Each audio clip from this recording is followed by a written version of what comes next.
Well, good afternoon, Longhaultanker, straight razor shaving with Longhaultanker, and today is the 16th of July. It's Tuesday, 2024, and it's approximately 14:20. That's 2:20 p.m. Central Time, and I'm at home in my master bathroom suite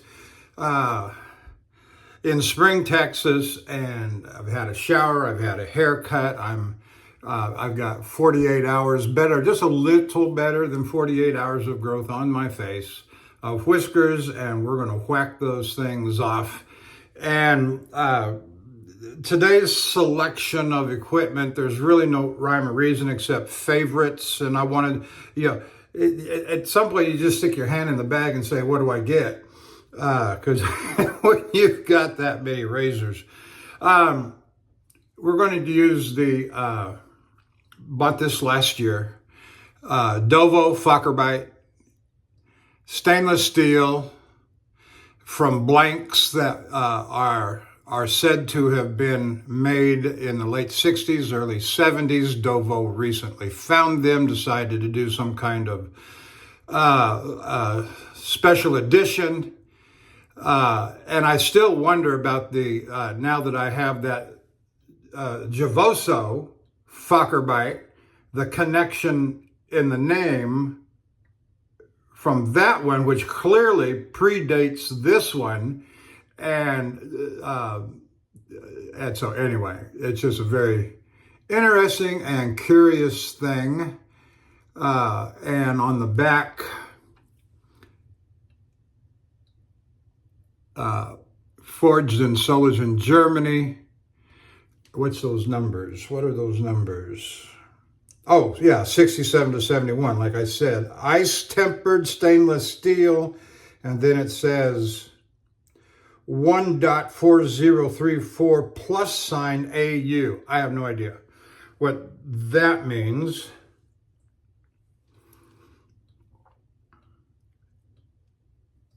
And then right inside on the belly of the blade, it says number 107/500. Now, I know this is number. Let's see if I can get that to come in.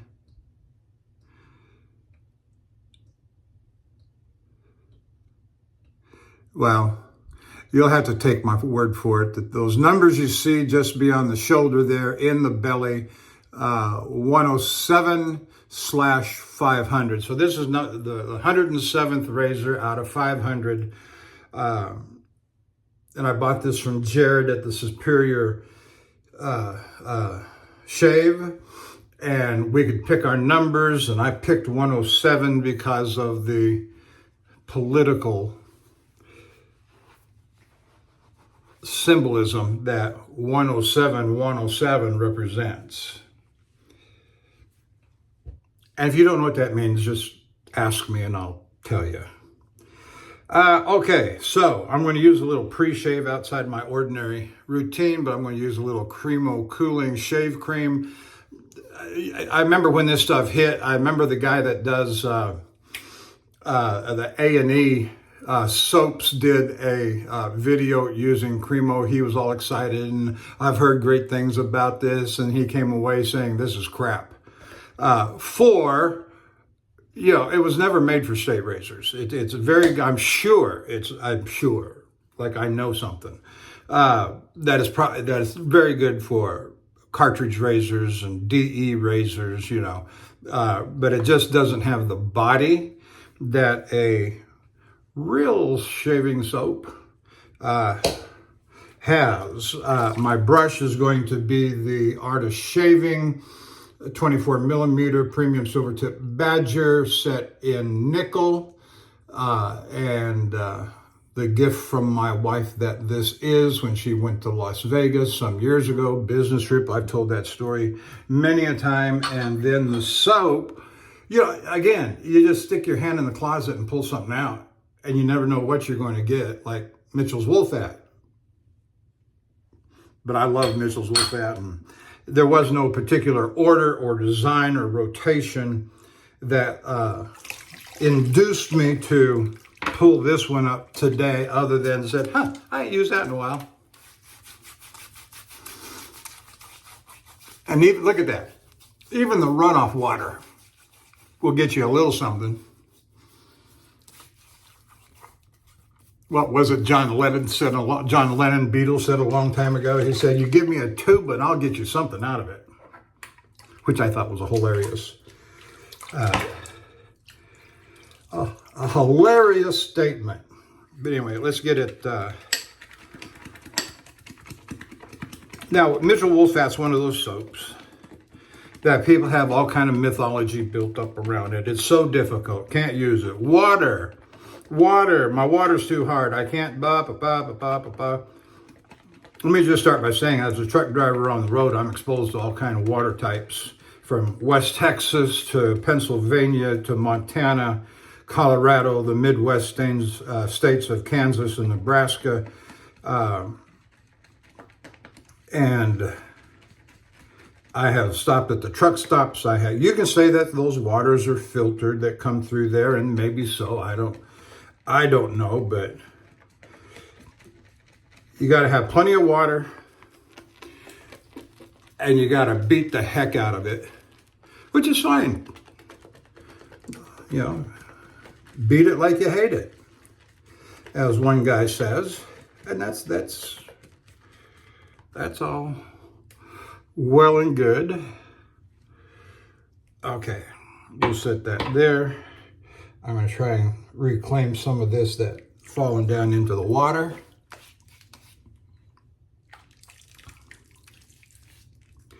And then I'm going to start fingering out the bowl.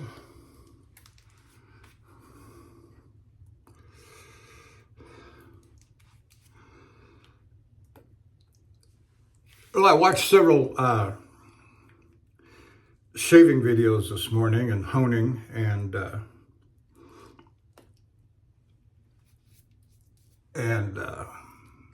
Martin shave tests, and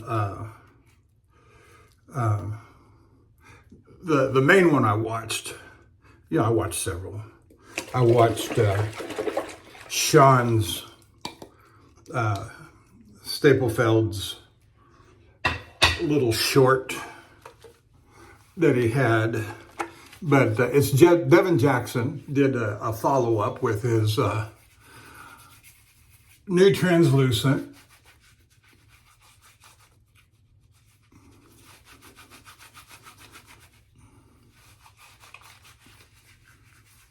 And I was happy to hear him say, he didn't say it quite like I did in my video yesterday. I said there's not a whit's worth of difference, and certainly no meaningful, significant impact on the edge developed by using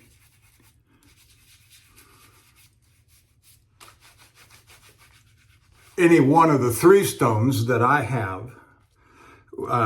Translucent, Norton Translucent, Dan's Arkansas, Hard Black, Surgical Black, and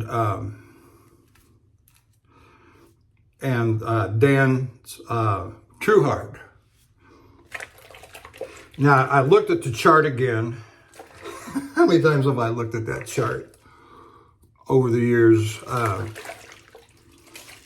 A soft, which they call a medium grit or a medium performing Arkansas stone, is 2.25 to 2.30. And the hard, not the true hard, not the hard black, but just what they call a hard, goes from 2.30 to 2.45 on the specific gravity scale that they illustrate in their chart. And then the true hard, the translucent, and the hard black, or surgical black as we often call it, fall under 2.50 plus on the specific gravity. And It's not the particle size, it's not the size of the crystalline structure of the novaculite, it's the density of those, which is best illustrated by the specific gravity. Now, it's just a number with a title on a piece of paper as far as I'm concerned. It just, oh, okay, what's it mean? I don't know.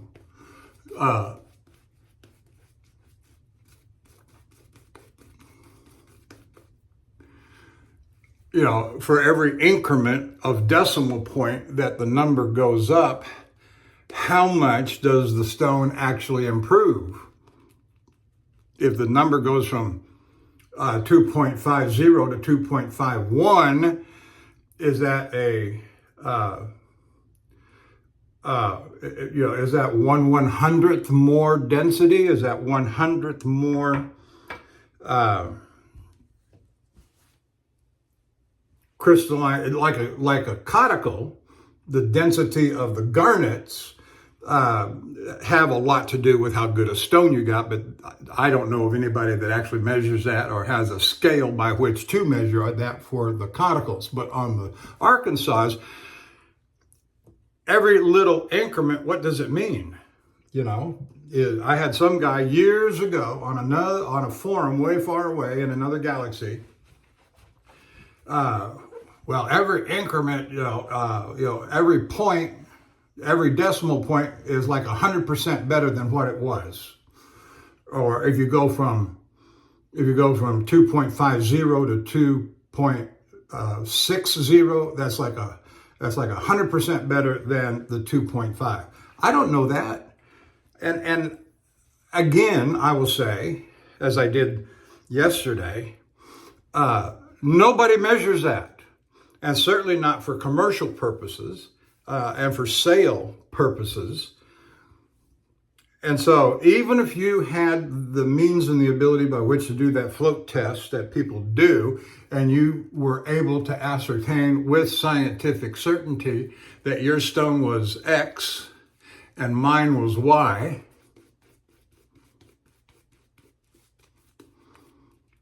it doesn't make one bit of difference, because you're the only one who's going to use that stone. I will never use your stone, likely.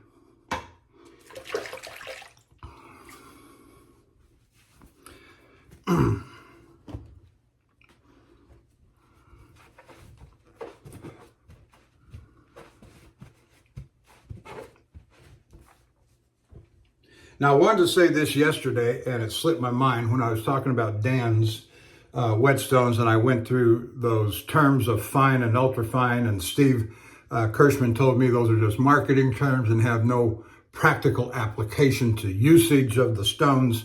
The other thing I wanted to make mention of,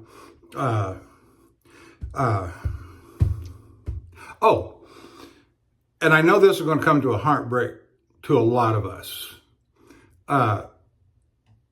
Dan's whetstones, with their Arkansas and novaculite stones, their primary focus is whatever commercial relationships they have, and they supply these novaculite stones to various commercial interests, I dare say industrial or something. Of course, being in Arkansas and such a logging state, it might have something to do with that. I don't know. But I can tell you, based on what Steve said, and also one of the ladies, it was Steve's wife actually, I think her name is Kim, the lady I used to deal with years ago is gone, no longer there. Oh, by the way, I think this Fockerbite I honed up after Jared's convex. I honed it up, turned it into a flat bevel using the Shapton Glass series.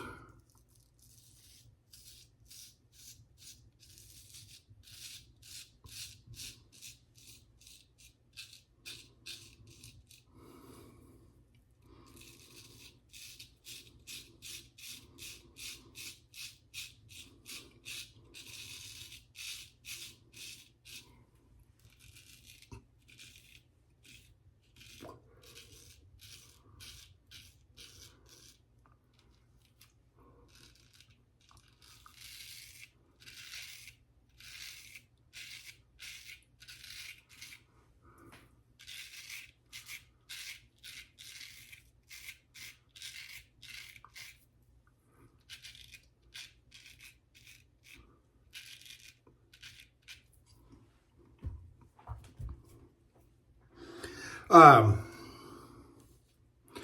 I didn't finish my thought, did I? So their primary concern is their commercial interests, industrial interests. Their secondary interest is hunting knives and pocket knives.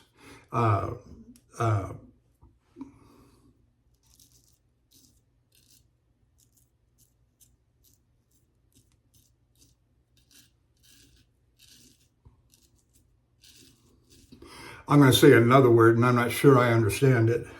Flint nap. And I think that has to do with black powder rifles and creating a spark to ignite the black powder in black powder hunting rifles. Tim Horton.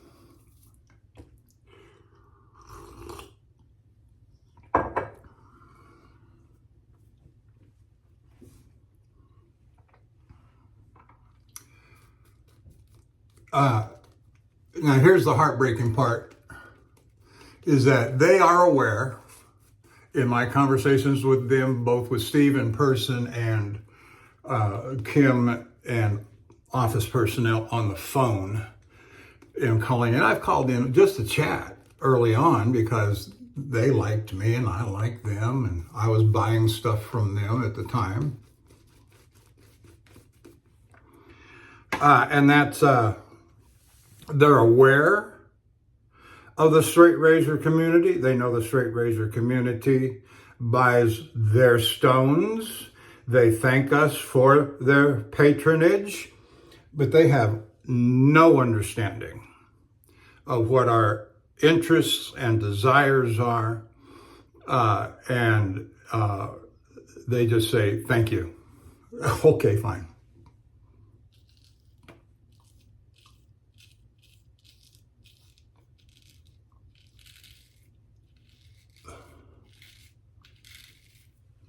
And so it was one of those conversations that it dawned on me that they have no idea that we take the hard black, surgical black, the translucent, and we'll work on the surface. We will prepare the surface in some fashion, form or fashion that suits us, whether it's high polish, medium polish, just using a chisel to knock the tops off and get that chalky feeling that we talk about. They have no idea that we do any of that and that we recondition their stones to suit our purposes. They have no knowledge of that.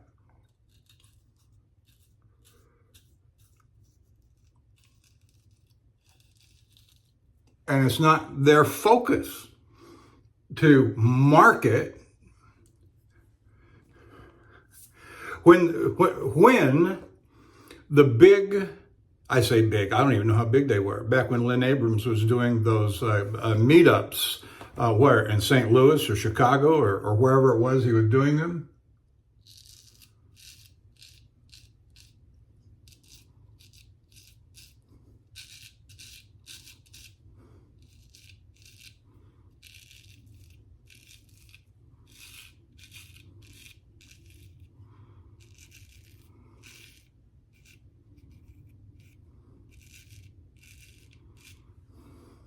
Was Dan's Whetstone an invited vendor to go to a trade show?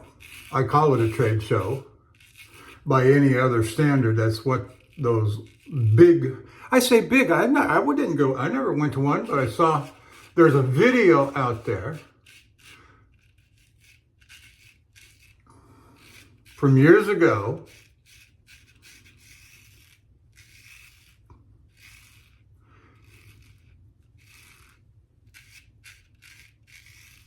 at one of these Lynn Abrams sponsored, Straight Razor Design sponsored meetups. And Lynn goes into the public restroom in the hotel, and there's Geo Fatboy getting ready to do a shave.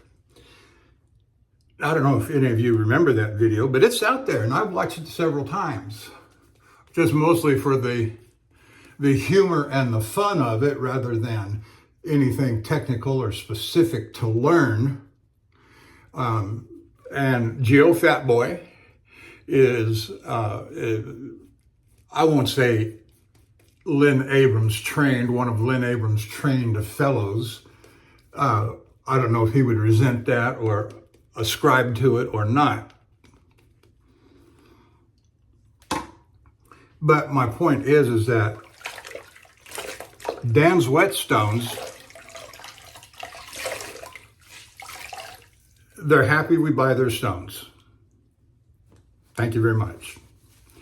Which, you know, when you're talking a very small niche market, it's not like you would expect them to cater to us in any form or fashion. Now, Devin did make reference that he sent his, what is it, Charnley Forest stone to them to lap flat because it had quite a dish in it, he said. And in talking with Steve and Steve understanding what it was he was trying to get out of it, what Devin was trying to get out of it, understood, performed the task, took payment, and sent it back. Thank you. Now, it'd be interesting. I might have questions about the conversation. You know, well, how'd that conversation go? You know, did he really seem interested in, did he know that you were a straight razor honer and that you were doing all this for straight razors? And what interest did he show in the straight razor angle of things?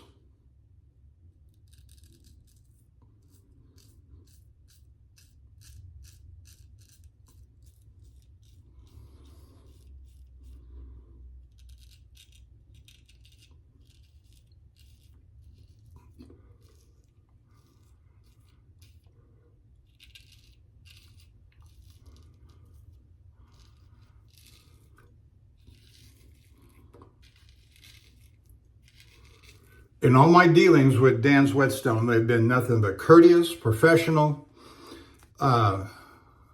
conversational, personal.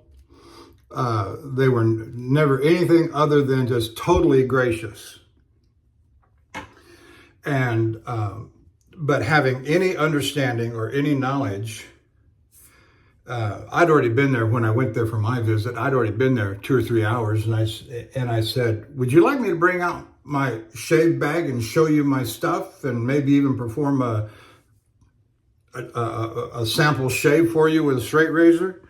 "Oh no, that's not necessary." Okay. Which may sound kind of awkward, but I was willing to do it if they'd said so.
So my big takeaway in Devin's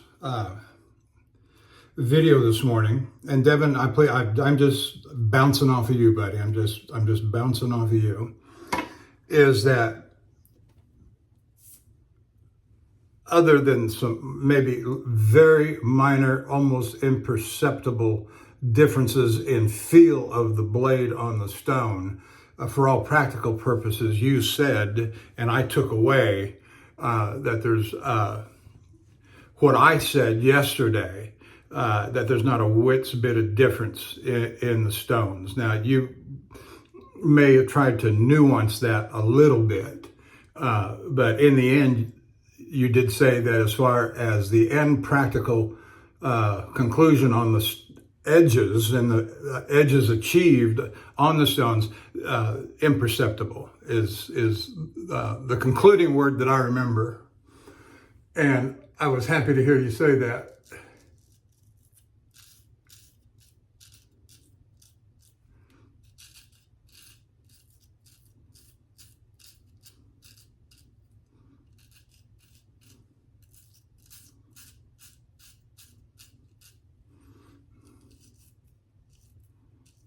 And I suppose the reason I say that is because there's just too many guys on the forums, and certainly when I was frequenting one in particular,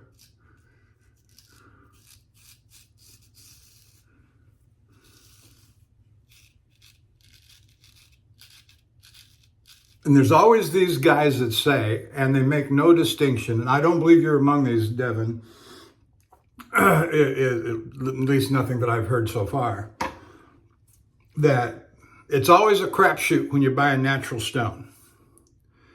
And while I certainly, within my own experience, understand that as it relates to cauticles, but I'm not unmindful of what Eric has recently said, that take the time, get to know the stone. Almost any of the caudicle stones will deliver an edge. And I get that. A lot of people don't have that kind of time, though, to, spend $300 on a stone.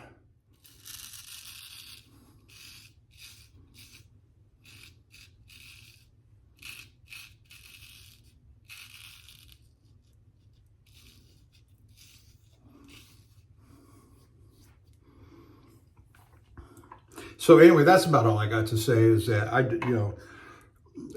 little nuances here or there that I might have said differently. Not that I'm any, that leads me to another point that I wanted to say. And that is, and I said this in reference to the cauticles the other day, about having a common frame of reference that we can all appeal to as reasonably authoritative, that this is what that means and this is how we do this. And that's why I referred to those 4 videos from Dr. Matt on the caudicle as being at least a basis from which to start to have a common discussion about cauticles. It's like when you take a college course, right? You go to the bookstore, you buy the required textbook, you buy the required professor syllabus, and that becomes the basis for the course and his lectures and the things you're supposed to learn in the course. And we don't have any of that anywhere along the way. We talk about beginning razors or what's the best? I saw a video this morning, I think it was, or last night. Guys talking about the best razor for a beginner. Of course, maybe I'm far enough along down this journey that I just laugh at that stuff that says this is the best. Now, we might have recommended preferences, and my recommended preference for a beginner is a couple of gold dollars in the Norton 4-8 combination whetstone. Synthetic, we all know what that is. Minimal investment, gold dollar, union dollar.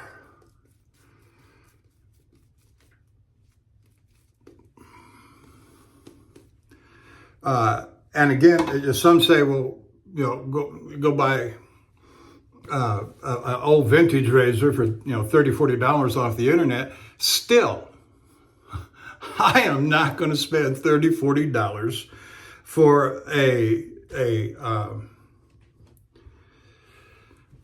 old beater Wade and Butcher or a German razor, Puma. Throw in Martin's favorite razor. No, I'm going to get yourself a gold dollar, get yourself a Union razor. They're $8 to $12, depending upon where you buy them.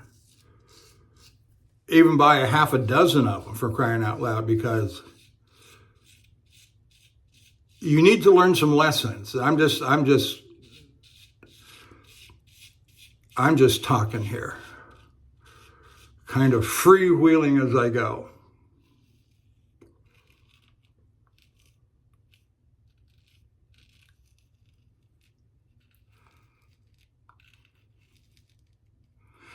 There are some lessons to be learned when learning to hone on pressure.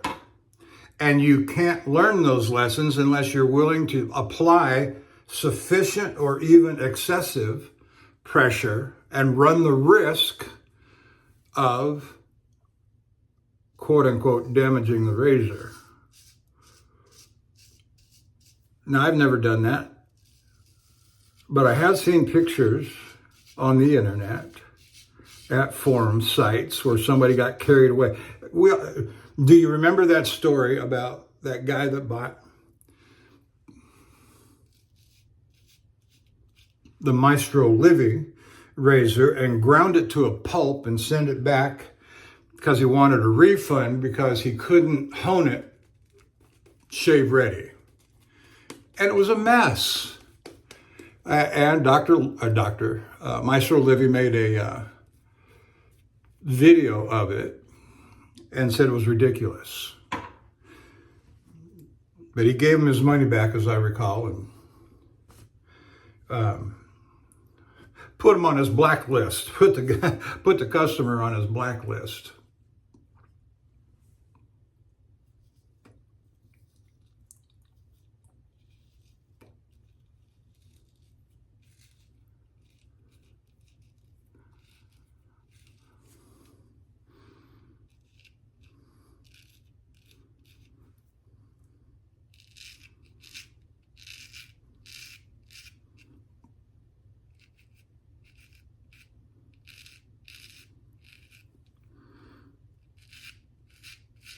But I would not count talking about buying a natural stone as a crapshoot.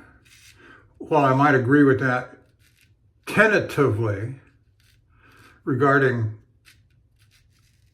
conicals, I wouldn't agree with that at all regarding the finishing class, the 2.50 true hard translucent and hard black categories of Arkansas Novacholite, especially if they're bought at Dan's or the Norton. See, I'm not familiar with Norton's lineup very well.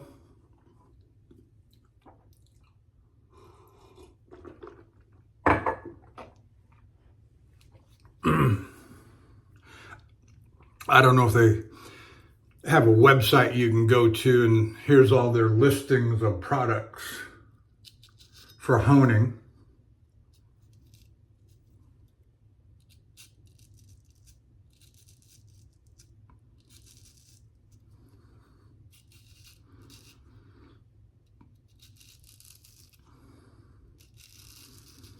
When I bought my Norton translucent, all I really knew was, I knew they existed, I knew I wanted one,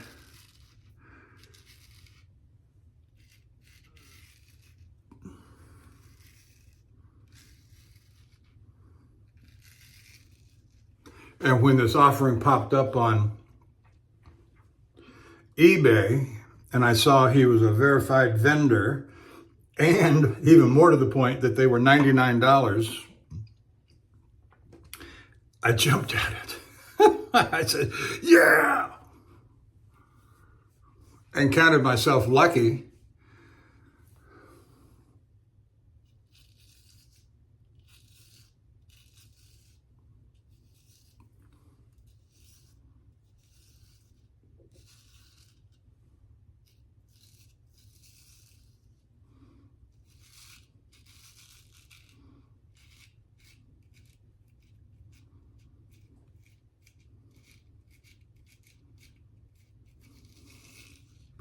Counted myself lucky that I could get it. Now, I'm sure that I have forgotten some of my streams of conversation, dropped one, went to something else, and didn't come back. And I apologize for that. I'm just getting old. Too much cholesterol medicine. Alzheimer's, the only medical profession in created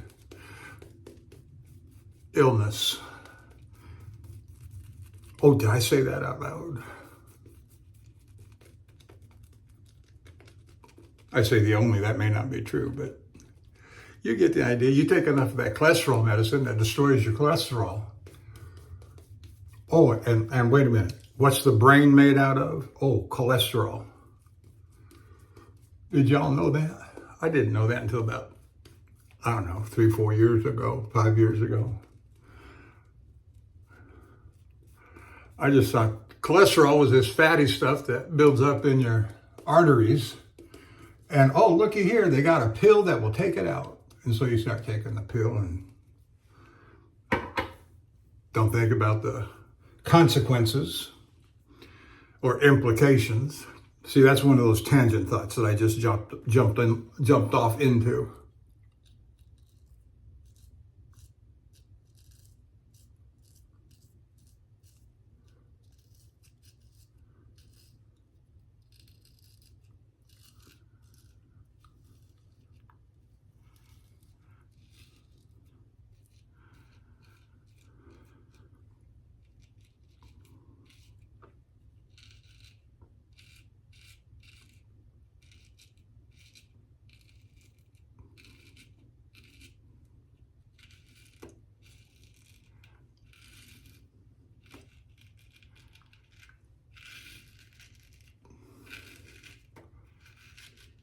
You know, the Arkansas stone is such a versatile stone and can be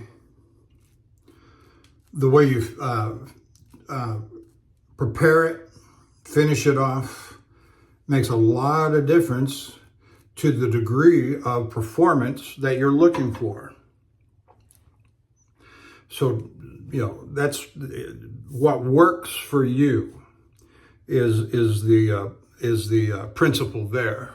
What works for you and how you want it to work.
Well, I left the TV on mute.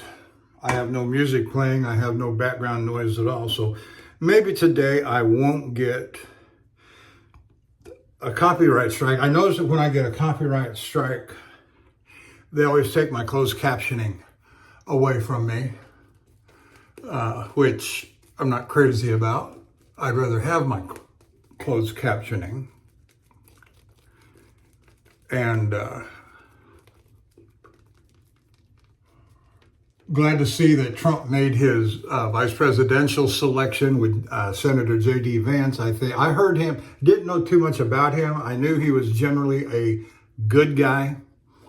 And I've talked to some of my friends about him maybe being a vice presidential selection. And then I did hear along the way that he was inching closer to the top on the short list. And about, I don't know, 5-6 weeks ago, I heard he gave a speech in Europe about 4, 5, 6 weeks ago. I don't know if he went to NATO. I don't know if he went to the EU. And God love him. He went into the lion's den and blasted them. And I heard the speech in totality. And I'm going, wow. That's like Trump going into the Democrat convention and telling them why they're wrong. But at least the EU has selected Viktor Orban, as the new, what do they call that position he's in? Chairman, president, whatever. But we like Orban very much. A MAGA future.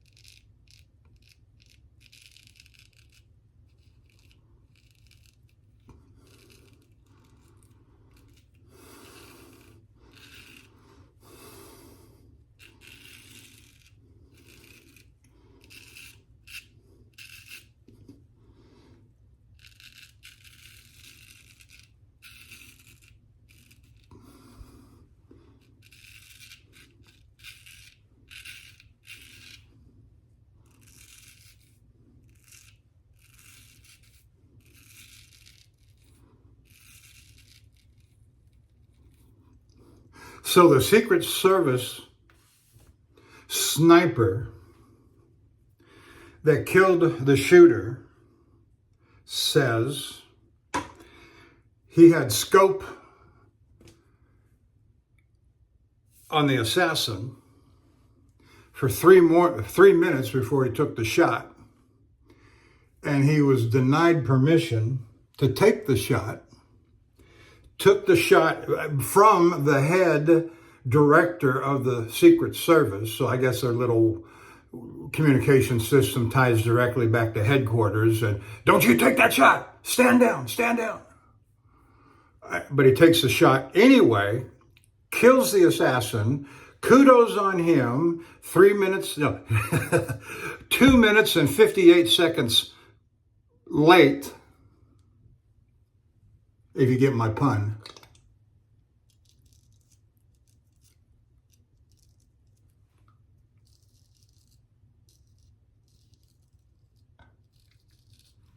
And then is fired, from the report I read, he was fired in the debriefing.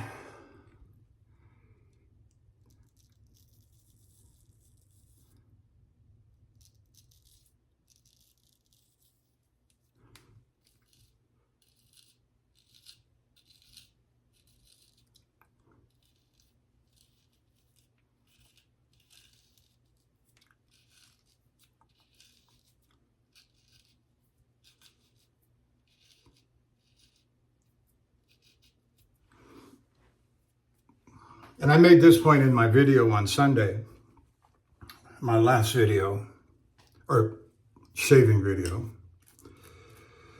None of these guys act alone. Everybody from John Wilkes Booth to Lee Harvey Oswald to Sirhan Sirhan, John Hinckley, none of these people act alone. Lone gunmen, no. They're all tied in. Would it surprise you to learn, or would it surprise you to hear me say, everything is scripted?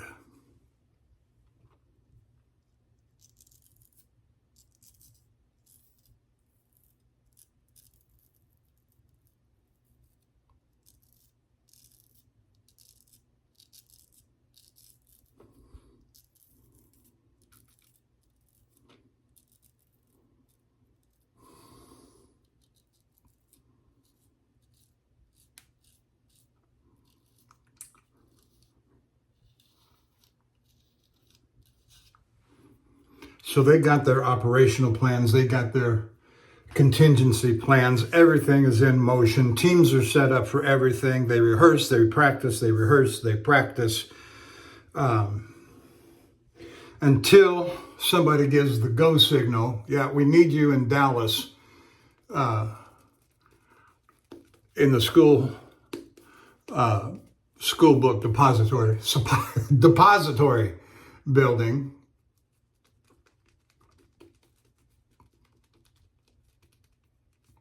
On November 22nd, 1963. Aye, aye, Captain. Of course, the whole thing's worked out and scripted, and then the grassy knoll guys and the other shooters they're all part of the plan, but they're unbeknownst, compartmentalized from each other, that they don't know anything about.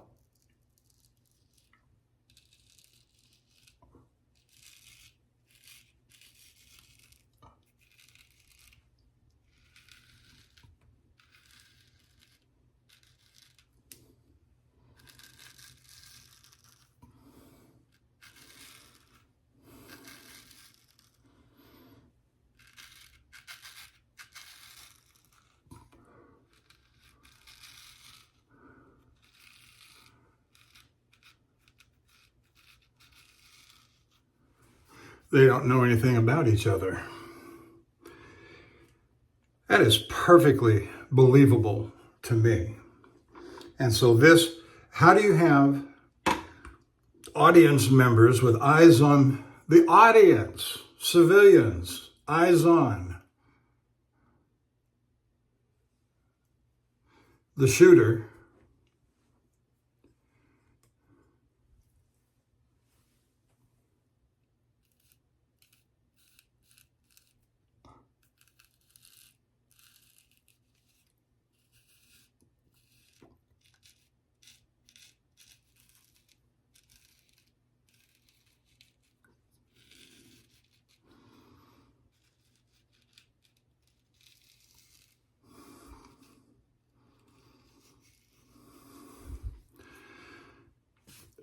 less than 150 yards from the standing position of the president.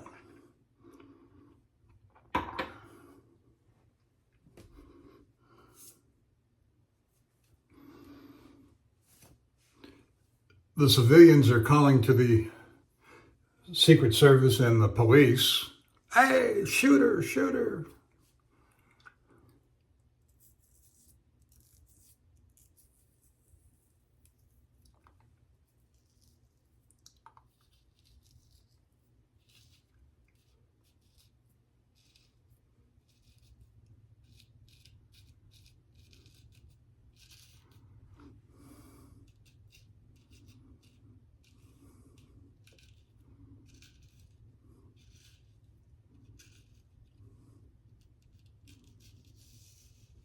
I would say that this is the worst failure since Kennedy, even surpassing Ronald Reagan.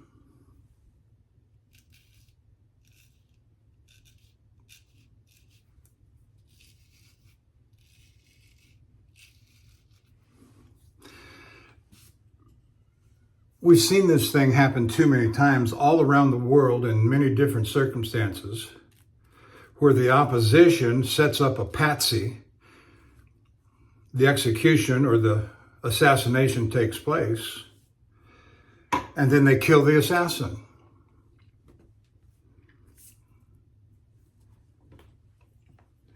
And it's always deep state. The powers that be have to get rid of the guy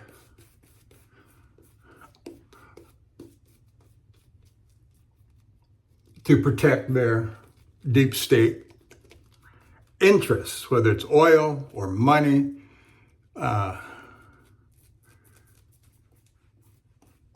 alliances. We're going to change alliances from America to Russia.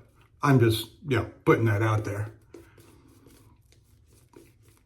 And somebody says, "Oh no, we can't have that." And so it's just like, what's that guy's name? I think it's Poland. FICO, I think his name was. And I'm just doing all this from memory. And he's kind of like Viktor Orban. He said, no, we're sick and tired of supporting Ukraine, and we're not going to send our children into war. Well, you know what? That sounds like a reasonable position if that's what the people want. But elites don't care what the people want. The elites are like that virus, that plague upon the earth. We're nothing more than worm and scum to them, and they will use us. I watched a movie last night. Of course, I don't even have to go. Once I say the name, you'll immediately recognize. The Matrix with Keanu Reeves. Not the original. I've watched all the early ones. But apparently there was one that I missed, this most recent one from the last, 5, 6, 7 years ago. I forget what. It was either 2000, I think it was about 2017. That movie came out. And it was almost, it was a good movie, but you hate to say it, but it was so familiar to the first one. And of course it had the nice love story angle in it with him and Trinity, and they go rescue Trinity. But as the battle scene toward the end was intensifying, the Matrix had the normies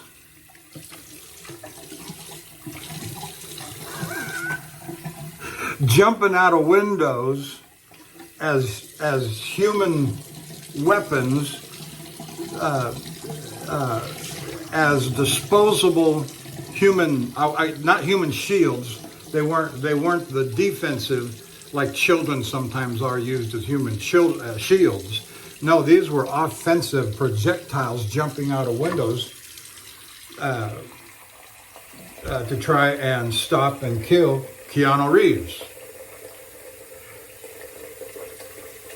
That's how the elite view us. We're nothing more than human virus to be used at their whim.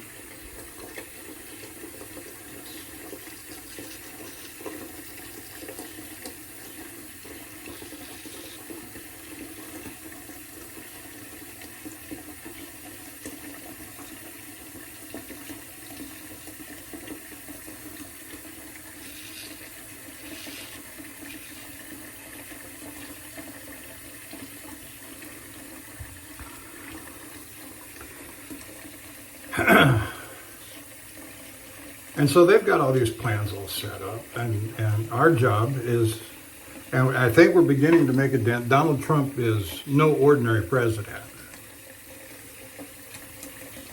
When was the last time? Not since Reagan has there been a president that's had the interests of the American people as much at heart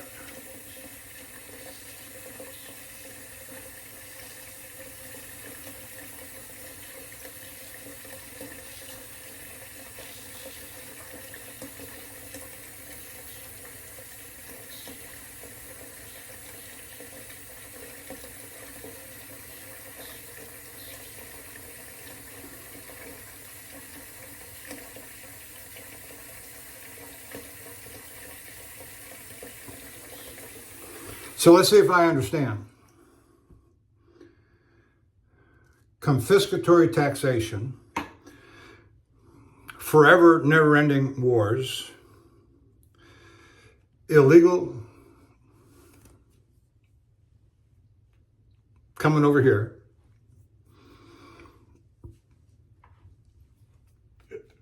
Rainbow Mafia is in the interests of the American people, and the American people support that and they want more. Or just the opposite. That's not a hard equation. But they don't care. The future of the West, MI6 said,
One other comment I want to make that's just an observation. And I've always been, please don't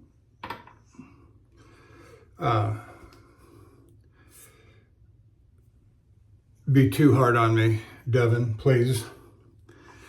And that is, let me start off by saying that larger translucent that you've got, the old one, beautiful stone. Beautiful stone. And of course, you and I both know that is unobtainium. It is unavailable in the open market today because Norton no longer produces those for the retail commercial market. As some of those other grand old stones, lily white. Now you can go to eBay and maybe find them and pay a god-awful fortune for them. But they're generally not mass available, and I don't understand why. From what I understand, the mines are still there. It's just like that particular grade of Thuringian that we call Escher, and I recognize that's a commercial marketing company name, and that there were other Thuringians of equal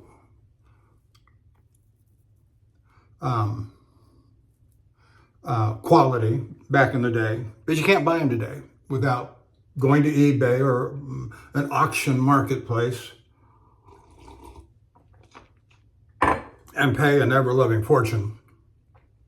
You know what? I didn't use the Cremo, and sitting right there staring me in the face.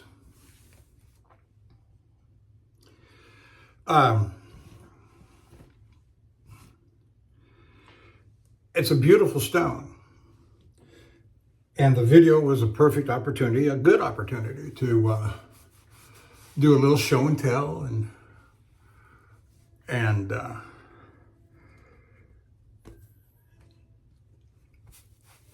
but generally speaking, they're not available. Now the newer stones, when I say newer cut, newer marketed, more newly made available.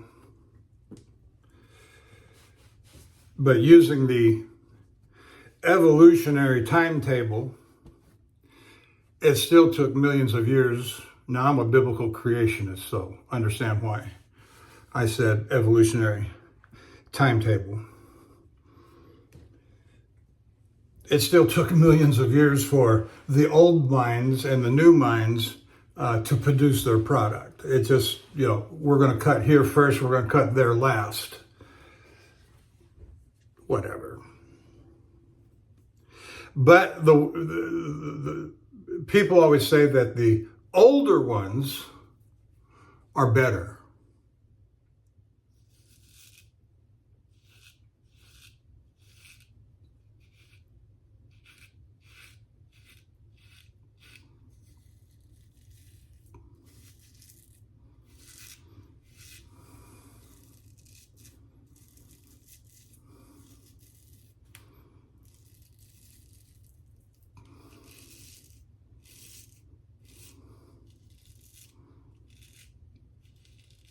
And so I will tell you that I have kind of a built-in bias against the older stuff precisely because it's not obtainium without going to the auction sites and paying a fortune because they're not mass-produced today. It's beautiful. It may very well be better than anything that's ever been produced before. Not, I can't say before, but certainly since. And that's fine. That's fine. That's fine. Not a thing in the world wrong with that. And in showing it, it just, what's there to say except that's a beautiful stone? Now, I could get a little more nasty than that if I wanted to and say, well, I don't have one and I can't get one. But I'm not going to do that.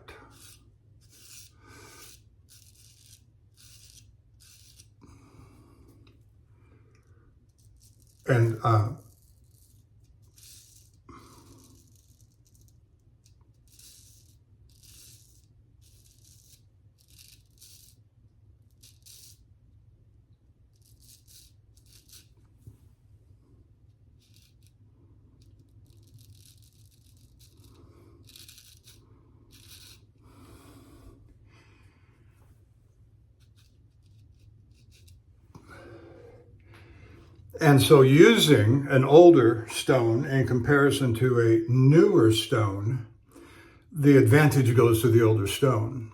And that just only makes sense, and I don't begrudge that, other than, is it a fair comparison?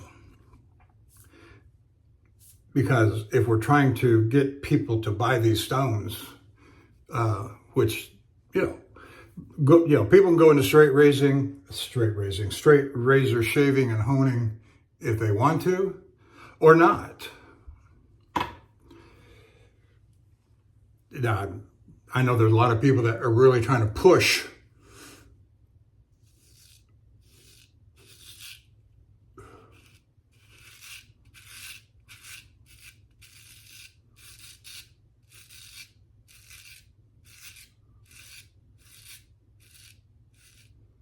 for more people to come along in, and that's great, that's fine.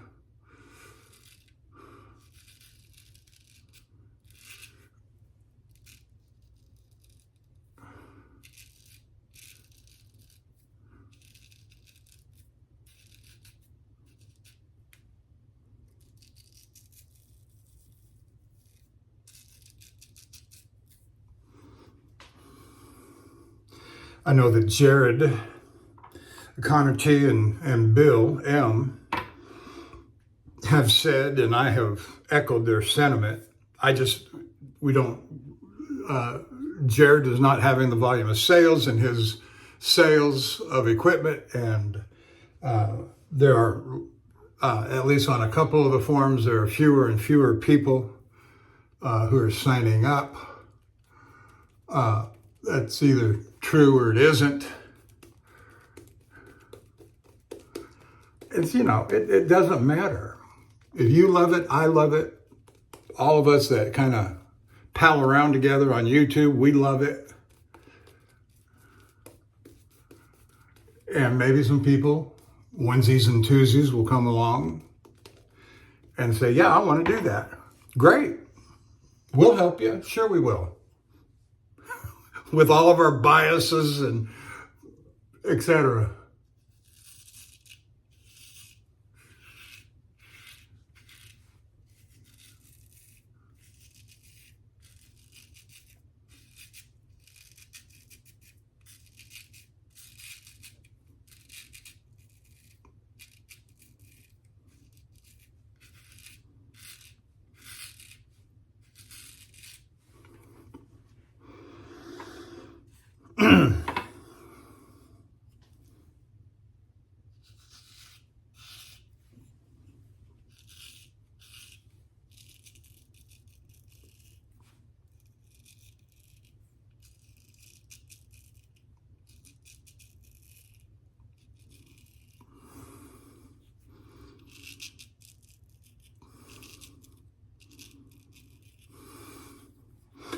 Well, I do have some information on my next load, the one that was originally scheduled to load yesterday and go to Missoula, Montana. And then I called back yesterday, or within 30 minutes of me being informed that it was canceled, I called my dispatch manager. About 30 minutes later, and she said, yeah, it's been canceled, but they're looking at rescheduling it on Wednesday.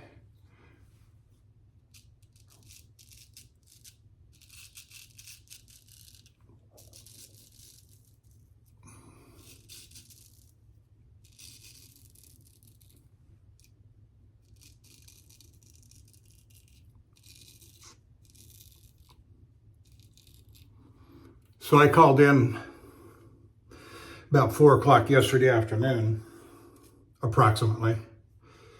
May have been a little earlier, a little later.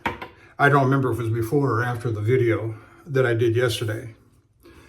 But I've been informed that it has been rescheduled for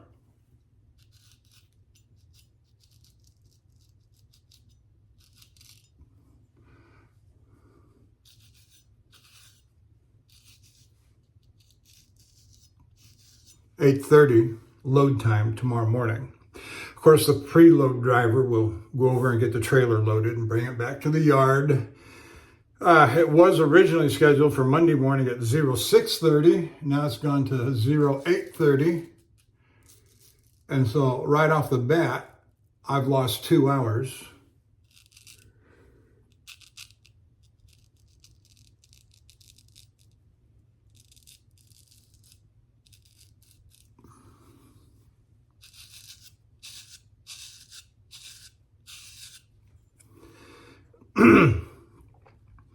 And it is scheduled for Monday delivery. So we'll see how it plays out. We will see.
Well, I've kind of run out of things to talk about. I'll finish up the shave, do a head shave, and we'll be on our way here soon enough.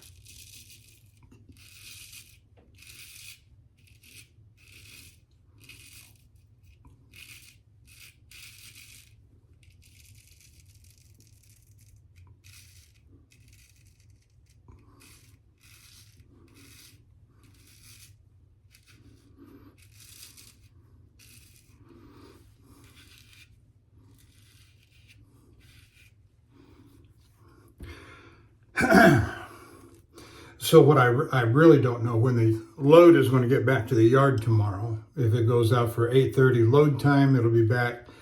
If everything goes by the clock, and it's going down to the south side of Freeport, Texas, which means it's almost an hour and a half drive to get there, an hour and a half drive to get back. He's got to be there at 8:30, 2 hours, presumably, to load. That's what we normally give them on the clock, 2 hours. So that'd be from 8:30 to 10:30. He'll be back by noon, but it never works that way. And my dispatch has already told me that anticipate anywhere from 1 to 3 o'clock return time to the yard. Well, that's okay. I get that. And I've always had to work with that. I don't like it because then they expect me to go 2,100 miles in 4 days. What the real intent here is to get the driver to drive through the night. Leave late afternoon, drive through the night on Wednesday, and that's where he gets his extra time to get ahead of the schedule, the drive schedule. Well, that don't suit me.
Now, this company that I'm going to, well, let me back up. I wanted to say that trucking companies and shippers, chemical companies and not just, it's all the grocery supply companies and any kind of Walmart warehouses and et cetera, treat their drivers as machines, robots, which is why they want to go to self-driving trucks.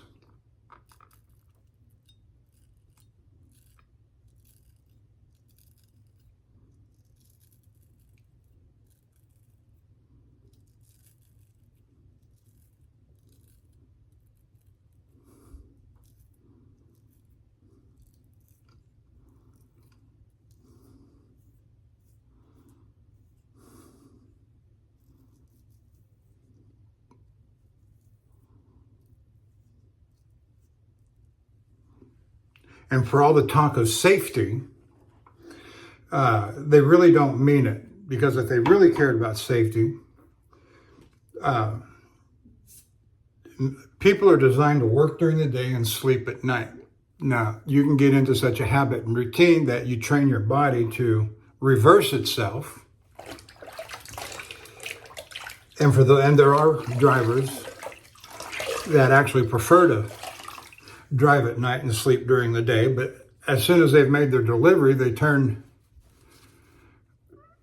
their schedule around and go back to day driving and night sleeping.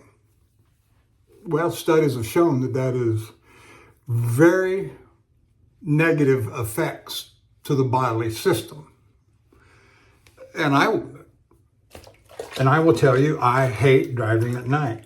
Not because I can't see at night or I get glared or anything like that. I can see just fine. I can't stay awake. And why fight the obvious? I've never had an accident, but I've also pulled off and stopped too and say, well, you wanted me to take this route.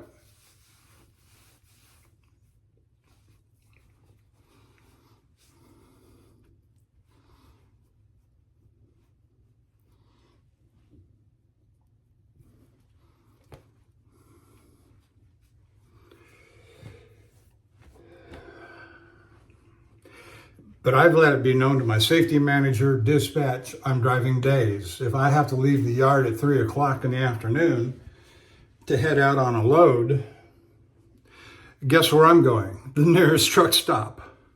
So why even leave the yard? But if I do leave,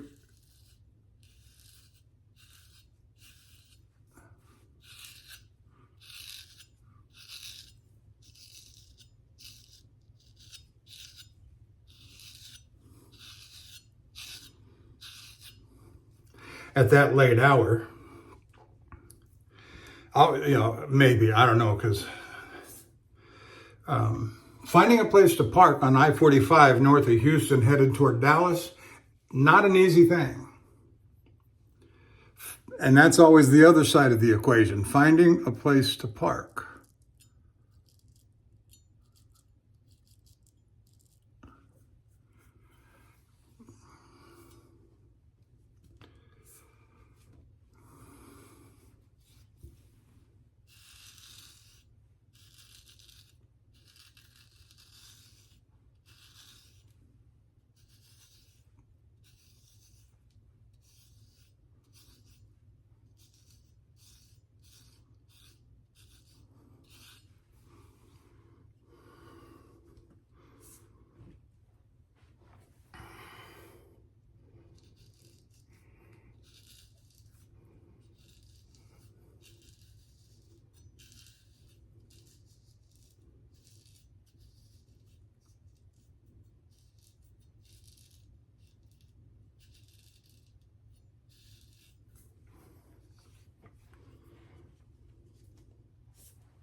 Okay, I think we're done with the face shave, and we'll move on to the head shave. Let me wipe off the Dovo fucker bite. Did a magnificent job. Sharp. I even got myself here a little bit.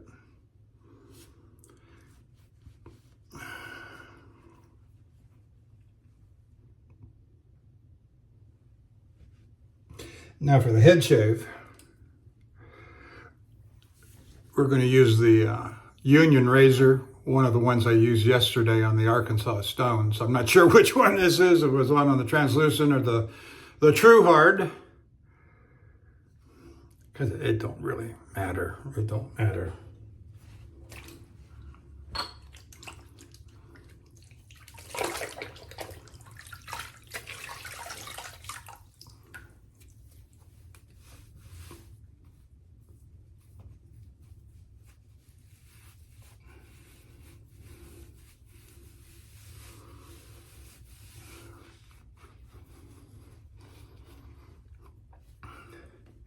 Well, the only definitive thing that I can say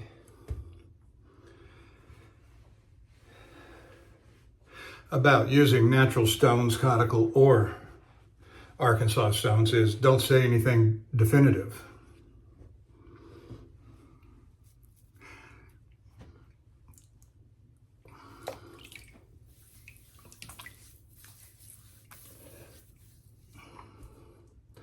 All Arkansas stones are, all conical stones are, it's a crapshoot to get a natural stone.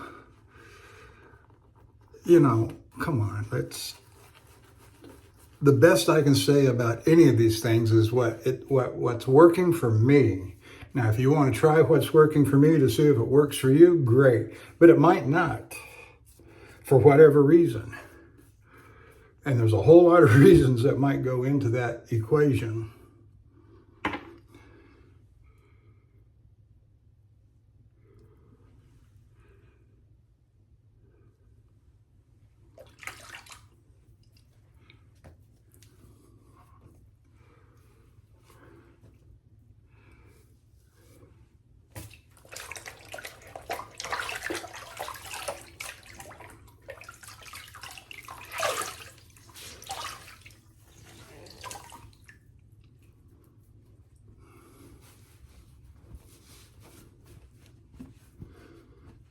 No, I expect this union razor, like I said yesterday, those union razors were honed up and in fine shaving condition. And I had been using them for head shaves.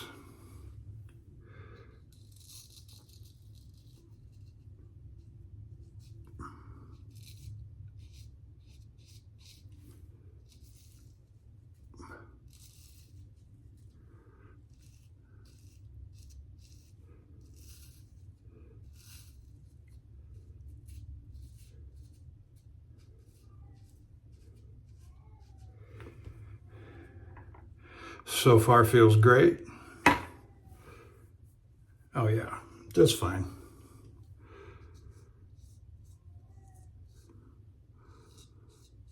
So today's number 7 at home. I'm not going to get rich that way. Of course, they don't pay us for downtime.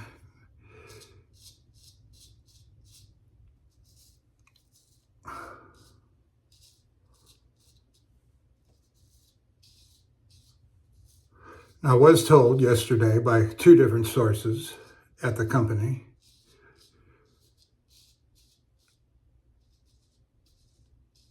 that it's absolute chaos and confusion. And I still haven't gotten confirmation whether or not the lights have come back on at the plant, at the terminal.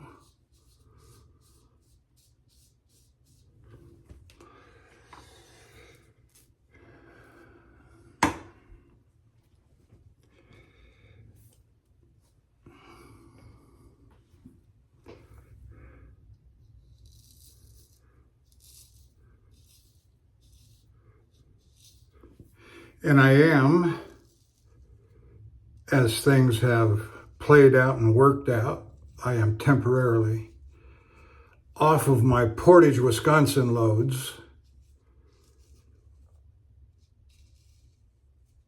And if I deliver on Monday in the morning in Missoula,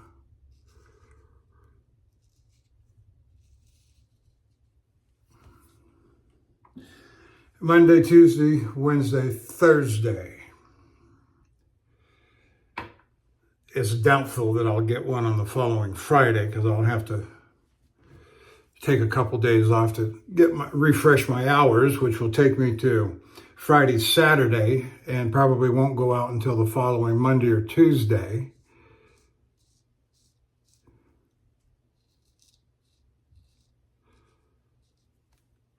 Don't really want to wait until the following Friday. That would be just a little too long after having already been off a week. And come tomorrow, it'll be 8 days, really, because I'm not going to get very many miles in tomorrow, if any. I may choose to say, screw it. If you don't get back from loading until 3 or 4 o'clock, I just may choose to spend the night on the yard and leave out, 5 o'clock Thursday morning. And that would make for 4 10-and-a-half-hour days to make delivery on time Monday.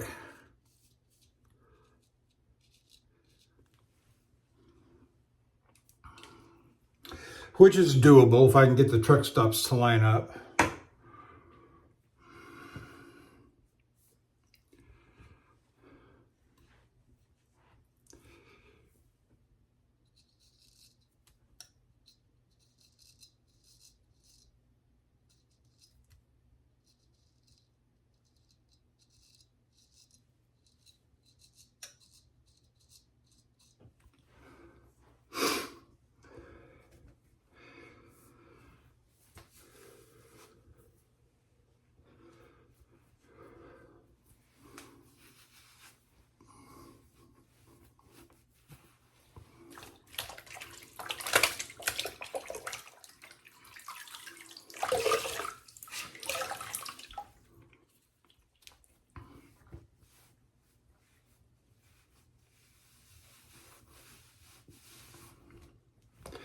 Generally, I like that routing. Going to Missoula, which is on the far west side of Butte, and where I-15 cuts north, and where I would normally go to Calgary, it's the same routing up to the point where I'd make my cutoff to go up to Great Falls, Montana.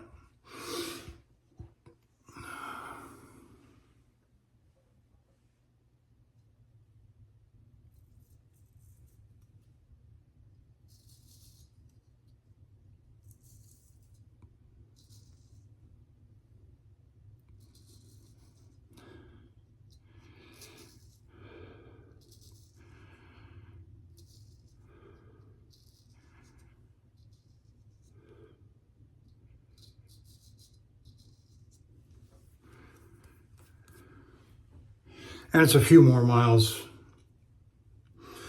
from Butte, Montana to Missoula, a couple hours maybe. I haven't looked that closely at the distance between the 2 points.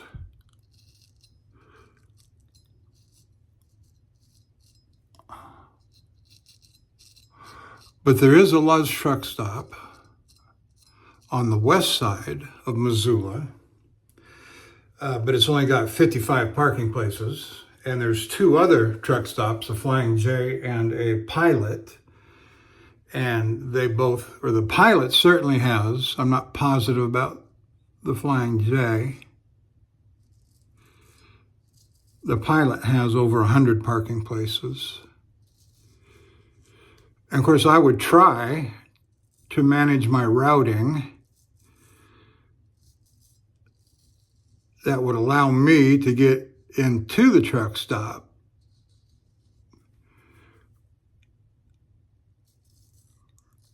early enough in the afternoon, say before 3 o'clock, that would ensure me a place to park, because they really do begin to fill up 5 o'clock, 6 o'clock, even before.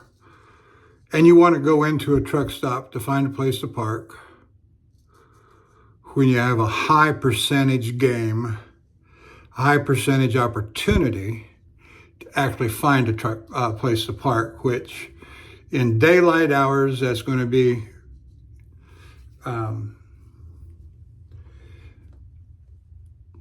generally speaking, anytime from 12 noon to 4 o'clock. Now, there'll be open spots before 12 noon, but you don't want to get in that early because you've taken away your driving day. And there's no way to get there that early without leaving, depending upon where you spent the night before. And I expect the night before, I'm either going to be in Casper, Wyoming, or Hardin, Montana, near Billings. And I do know, going a long way around to I-15, I-90, I-15, Butte, Helena, going from Hardin, Montana, to Great Falls, Montana, is 6 hours. And it's about 4 hours to the turnoff at Three Forks, Montana, to go north on 287 to get to Great Falls, Helena. Then, but it's from Hardin, Montana to Three Forks, which is not too far east of Butte. That's about 4 hours, and then probably another 2.5 hours on over to Missoula. Of course, I'll have this all mapped out to a T.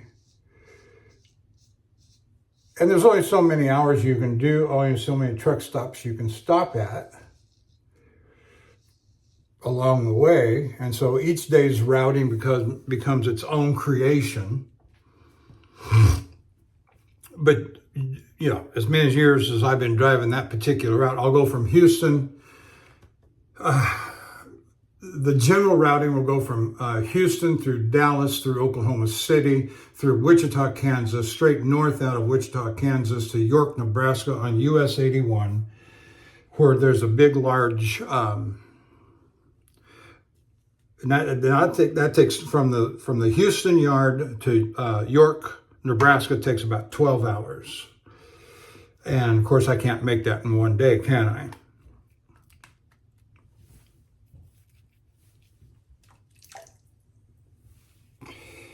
And so my first day out, if I have to drive a full day from Houston to Guthrie, Oklahoma, just north of Oklahoma City, is approximately 8.5 hours. And there are 3 truck stops north that if I got good wind at my back and I have no delays, I can make there's a big truck stop north of Wichita.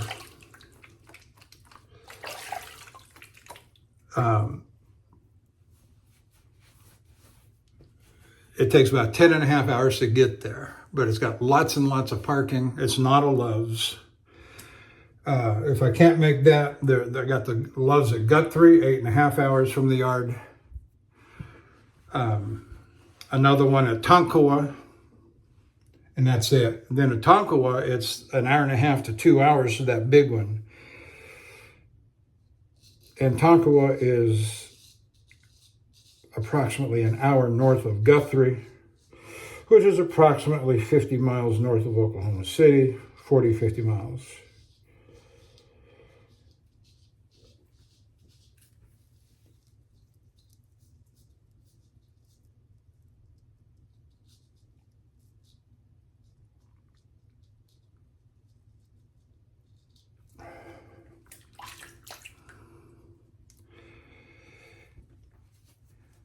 And then from either one, from Tonkawa or from the one at Newton Station, which is north of Wichita, the big one I mentioned,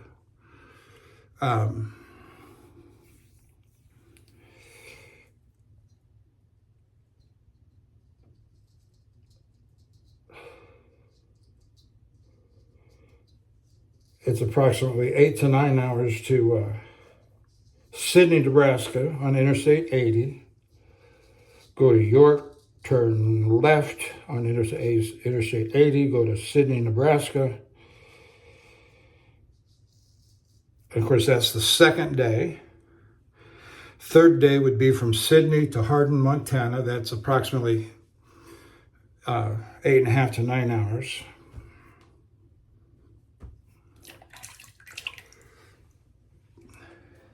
Then Hardin, Montana to the fourth day to Missoula. But I can tell you,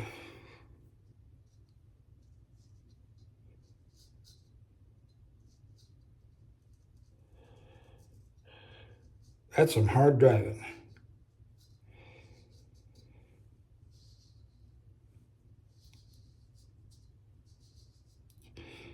Anywhere from 9 to 10 hours a day, that's hard driving.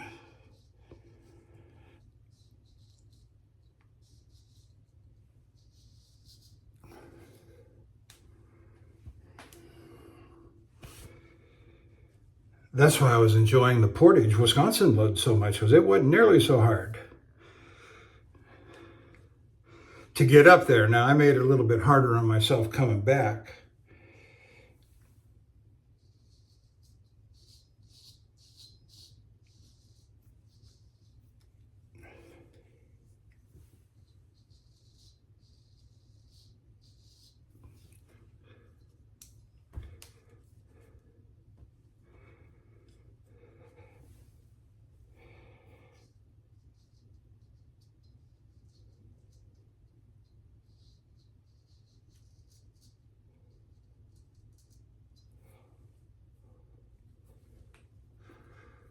Almost done here, guys.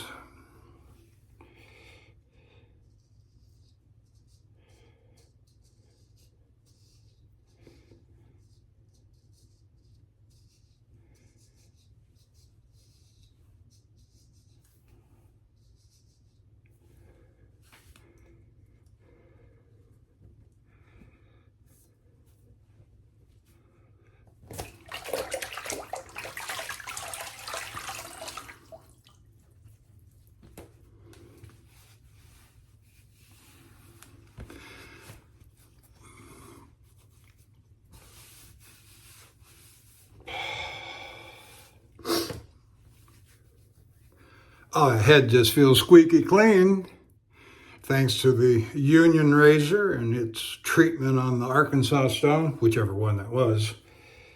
A little something right there yet, but you know.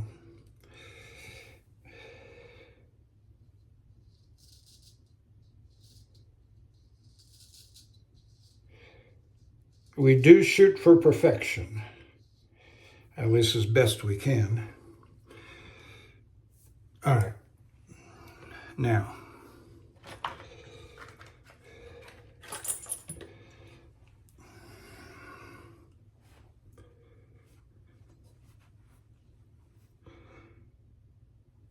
I'll do a more thorough cleanup job when I get done here.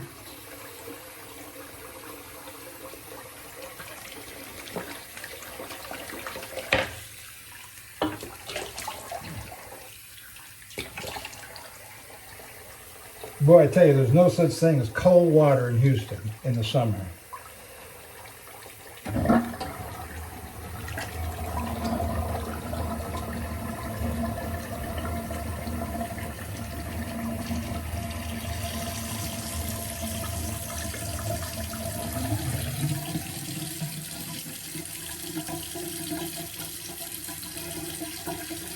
I get a little stinging.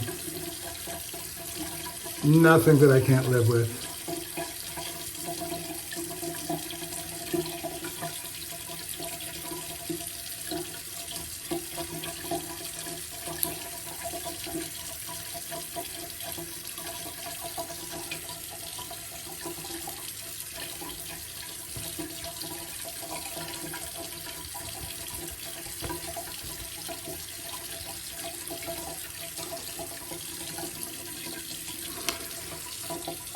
Okay.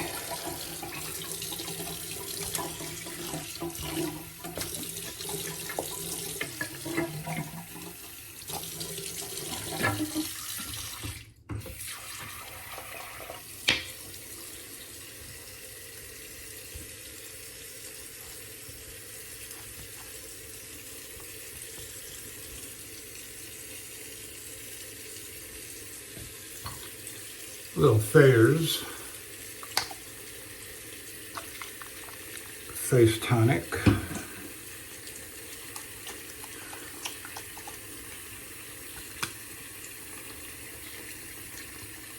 Oh, one of the things I wanted to mention in the video about general shaving practices, and that is, and not that I know anything other than what I practice and what those videos that I watched early on taught me to do, and that is more stretching of the skin, fellas. I am not seeing either any or less than adequate, in my opinion, what I'm observing. But stretch the skin, and that razor will more smoothly flow across the slide across the face with that shaving lather. Build that lather up to a nice frothy level.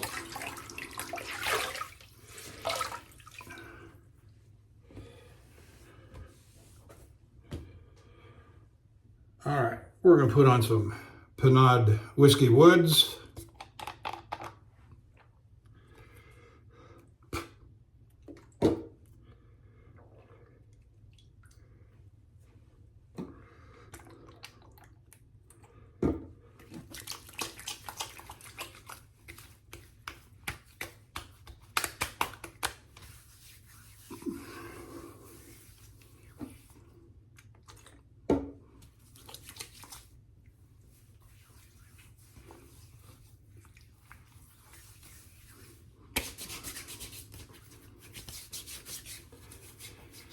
Okay, that's it. Thank you for staying with me. I know it's long. Whenever I get to yakking, it always goes long. So, thank you for watching. Thank you for staying with me, and I'll see you down the road.